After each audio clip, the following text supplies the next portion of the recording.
All right, now JD Rudd joins me, and predictions, JD, say that the harvest should be in about 60 days. And you spent the day studying the latest drought conditions. It's obvious that a lot of these farmers need the rain, but just how far behind are some of these areas? That's just it, Jadian. We've seen some rain, especially here in the Kansas City area, but other parts of our region have not, and we are so far behind. As you could tell, it's really hurting some of these areas. Let me show you, doing some of the numbers here in Wichita alone, which, by the way, they just had in April their second driest April on record since the Dust Bowl. They are currently sitting about 6.5 inches below since October 1st when it comes to moisture. They need a lot of it. Now, this may look a little deceiving in parts of southwestern Kansas. Dodge City is about 2 inches below the average, but keep in mind they don't average much moisture, so percentage-wise, this is a lot to be below average. In my stomping grounds, hometown of Salina, 5.5 inches below average. And as you heard them say, right here in the central part of the state of Kansas, that's where you need a lot of that moisture. So needless to say,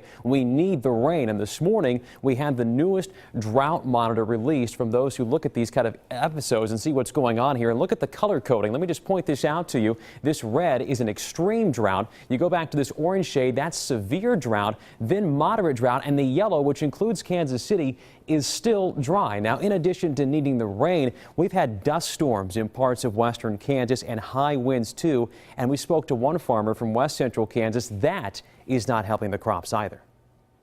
There's not very much any crop residue whatsoever on the soil to protect it from the wind.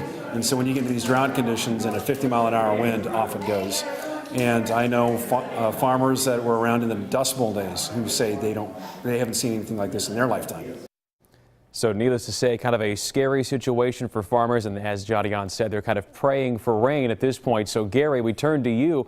I know we're heading to kind of a hot, dry period, but can we find any rain for any of these farmers? Yeah, western Kansas will continue to be a struggle as